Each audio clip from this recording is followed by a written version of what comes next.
சும்மா போகுது. அந்த தாத்தா என்ன பண்ணுறாரு பாருங்க. அப்புறம் கிழவனை கடிக்குது, கிழவனை கடிக்காதுன்னு என்ன சொல்லுவாங்க. போகிறவர் கம்முன்னு போக வேண்டியதானே. பாரு போகும்போதே நாய் அடிச்சுட்டு இருக்கிறாரு.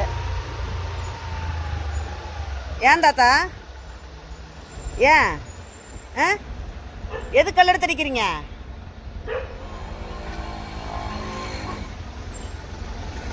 எதுக்கு கல்லெடுத்து அடிக்கிறீங்க? ஊளை விடுதா? நீ நடக்கிறது கூட தான் அதுக்கு பிடிக்கல, அதுக்காக ஊளை நாய் அடிக்கக்கூடாதுங்க. நாயை கல்லெடுத்து அடிக்கூடாது, சட்டப்படி தப்பு. மருந்து வச்சு கொல்ல போறீங்களா? முகத்தை காட்டுங்க. அப்படியா? மருந்து வச்சு கொல்ல போறியா? இந்த வயசுல கம்பி என்னணுமா? பின்ன மருந்து வச்சு கொல்ல போறேன்ற நாய்களை? ஓ அப்படியா? அந்த நோக்காடு நாளைக்கு வந்து சொல்றேன். நான் நாய் மருந்து வச்சு நீ கொண்டுருவ? வயசான காலத்துல என்னது நீ பாரு வேலைய. மருந்து வச்சு கொள்ளுவேன்ற நீ? வயசாச்சவள கொஞ்சம் கூட அறிவு இருக்குதா உங்களுக்கு? என்னது நீ எதுக்கு ரோட்ல நடக்கிற? கல்லெடுத்து அடிச்சுக்கிட்டு கடிக்காம என்ன பண்ணும்? நீ எவ்வளவு பெரிய வசதியாலவே விச வச்சு கொள்ளுவேன்ற? என்னது இந்த வயசுல உனக்கு இவ்வளவு இருந்தா? நீ இள வயசுல எத்தனை பேரை கொலை பண்ணிருப்ப? உன் குடும்பம் நல்லா இருக்குமா? உன் வம்சம் தலைக்குமா? இந்த மாதிரி ஒரு காரியத்தை பண்ணிட்டு இருக்கிற நாயை விச வச்சு கொல்ல போறேன்ற? என்னது அடி பாப்பு நீ அடி. நாளைக்கு நீ கம்பி எண்ணில் வச்சுக்க பாரு. இந்த வயசுன்னு பார்க்க மாட்டேன் நான். விச வச்சு கொள்ளுவேன்ற? ரோட்ல அப்புறம் நாய் கடிக்காம என்ன பண்ணும்? உன்ன மாதிரி ஆளுகளை பார்த்தா நாயை கல்லெடுத்து அடிச்சுட்டு இருந்தாரு. அப்படி அடிக்காதீங்க தாத்தா, தப்பு.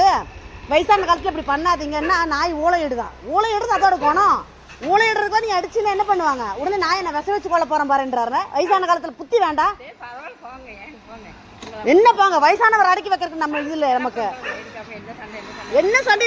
நாய் விச ஏமா நாய்களுக்காக எத்தனை சட்டங்கள் இருந்துகிட்டு இருக்கு. நாயை விச வச்சு கொள்ள வேண்டியிருக்கிறாரு அவங்க. நீ விச வெய்ய வாரு, உன் அம்சமே எப்படி விளங்குதுன்னு பாரு. நீ வச்சு பாரு. நான் இருக்கிற ஏரியால நாய்க்கு நீ விச வச்சுட்டு நீ மீண்டுருவேன்னு பாத்துறேன் நான். இத காலம் முறிப்பேன் நீ? அவ்வளவு ஆணவம் இந்த வயசுல உனக்குன்னா நீ இள வயசுல எப்படி இருந்திருப்ப?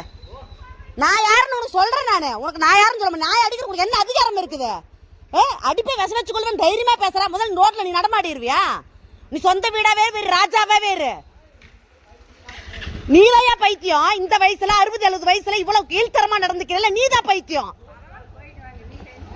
ஏமா அந்த ஆள் அமைதியா இருக்கிறாரா? என்ன வயசுக்கு மரியாதை கொடுக்கறது? இங்க நான் மேனகா காந்தி அமைப்புல இருக்கேன், விலங்கு நல அமைப்புல இருக்கேன். விலங்குகளுக்கு பாதுகாப்பு எல்லா நாயை பிடிச்சு கொண்டாய் கருத்தரை பண்ணி இருங்கம்மா. ஒவ்வொரு ஏரியால நாய்களோட தொல்லை அதிகமா இருக்குன்னு கருத்தரை பண்ணி ரிலீஸ் பண்ணிட்டு வந்துட்டு இருக்கேன். இவர் கல்லெடுத்து அடிச்சதை நான் நின்று வீடியோ எடுத்துட்டு தான் கூப்பிட்டு கேட்கறேன். என்னங்க இப்படி பண்ண கேட்ட ஊழல் எடுத்துன்றாரு.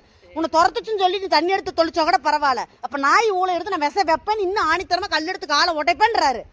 நீ உடைச்சு பாரு. இங்க பாரு, நீ சொல்லியிருக்கல எல்லாம் ரெக்கார்டு தான் பாரு. உனக்கு என்ன பண்றது? பரவாயில்லைங்க சாமி. தங்க போயிட்டு வாங்க. போங்க, நீங்க நின்னு பேசுற. ரோட்ல இருக்குது நாய். உன் வீட்டுக்குள்ளேயே வந்துச்சு. இருமா நாய் ரோட்டுக்குள்ள இருக்கு. நவருங்கம்மா கொஞ்சம். நாய் ரோட்ல இருக்கு. உன் வீட்டுக்குள்ளேயே வந்துச்சு. உன் வீட்டுக்குள்ள வந்துச்சா? உன் வீட்டுக்குள்ள வந்துச்சா? தெருவுல இருக்கிற நாய் தெருவுல தான் இருக்கும். உன் வீட்டுக்குள்ள வராம நீ பாத்துக்க. என்ன அம்மா மாதிரி பெரிய லாடு லப்பக்காவே